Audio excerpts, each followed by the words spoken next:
গ্যাসটা জ্বালাচ্ছি। আমাদের কড়াটা গরম হয়ে গেছে, এখন আমরা তেল দিচ্ছি।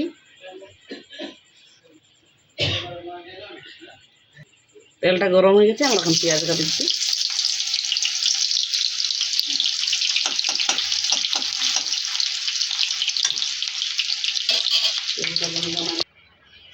এই যে আমাদের আদা, শুকনা লঙ্কা, জিরা গোলকি, রসুন আর পেঁয়াজ, এটা আমরা এখন পেস্ট বানাবো। এই যে পেঁয়াজ কাটা, আদা, শুকনা লঙ্কা, জিরা গোলকি, এই যে রসুন আর এই আমাদের গরম মশলা। হালকা একটু জল দিব। আমাদের মশলাটা মাটা হয়ে গেছে, অনেক সুন্দর করে মিহি হয়ে গেছে। এখন আমরা এটা একটা প্লেটে আগড়াবো। দেশি কুকুড়া মাংস তরকারি বানাবো। আমাদের দেখো মাংসটা খুব সুন্দর করে কাটা হয়ে গেছে। এখন আমরা এই মাংসটা রাঁধবো, দেশি কুকুড়ার মাংস বড়া। এখন আমরা মশলা ভাজবো, তারপরে মাংসটা দিয়ে রাঁধবো।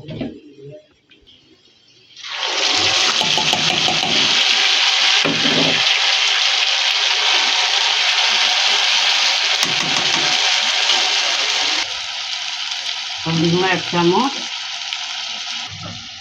কাশ্মীরি লঙ্কা 1 চামচ, লঙ্কা গুঁড়া 1 চামচ। এখন মশলাটা ভালো করে মিক্স করে ভাজবো।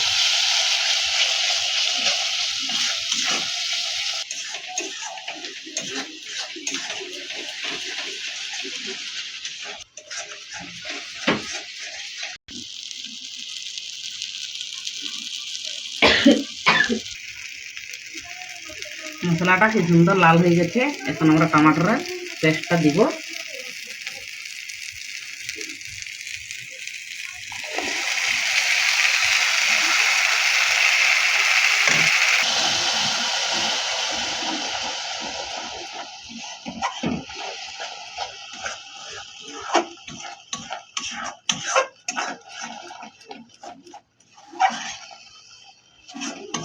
টমেটো পেস্টটা দেওয়া হয়ে গেছে। এখন হালকা একটু ভাজা লাল হয়ে যায় মশলাটা, তারপর আমরা মাংসটা দিচ্ছি। মশলাটা ভাজা হয়ে গেছে, আমরা মাংসটা দিব। একটু ভুনা রসুন দিচ্ছি মাংসটাকে ভালো টেস্ট বানাবার জন্য।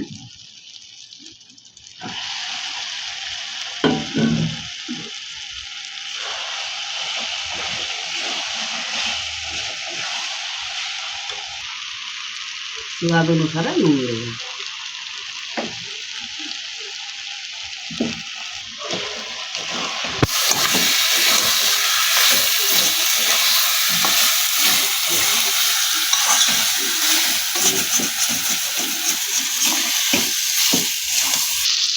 আমাদের মাংসটা ভাজা হয়ে গেছে, 5 মিনিটের জন্য আমরা ঢাকা দিব, তারপর দেখবো হয়ে গেছে। আর আমরা ঢাকাটা খুলে দেখি মাংসটা কীভাবে। দেখো কি সুন্দর মাংসটা, কত সুন্দর ভাজা হয়ে গেছে, কালারও খুব সুন্দর হয়ে গেছে মাংসটা। আর একবার কিছুক্ষণের জন্য ঢাকা দিব, 5 মিনিটের জন্য। আর তারপর হালকা আমরা একটু জল দিয়ে সিদ্ধ করবো। দেশি কুকুড়ার মাংস তো একটু সিদ্ধ করতে সময় লাগে।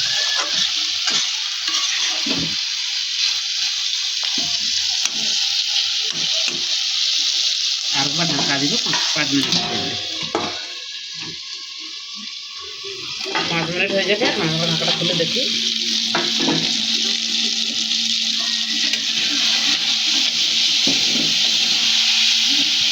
সুন্দর ভাজা হয়ে গেছে। এখন আমরা হালকা এখানে একটু জল দিব, তারপর সিদ্ধ হতে দেবো।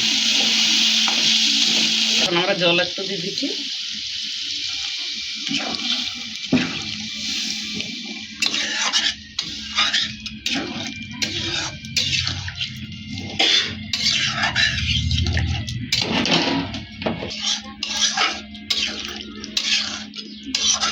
জল দেওয়া হয়ে গেছে, 5 মিনিটের জন্য ঢাকা দিচ্ছি। এটা সিদ্ধ হয়ে যাবে ভালো সুন্দর করে।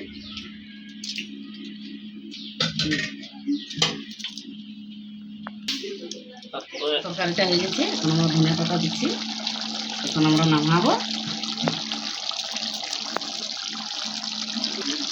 আমাদের তরকারিটা হয়ে গেছে, খুব সুন্দর কালারও হয়ে গেছে, মাংসটা সিদ্ধ হয়ে গেছে। এরপর আমি খাইবো, তোমাদেরকে বলবো কীরকম টেস্ট হয়েছে।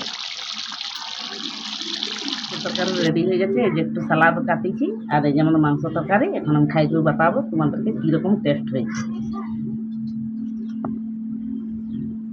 কি দারুণ রংটা হয়েছে।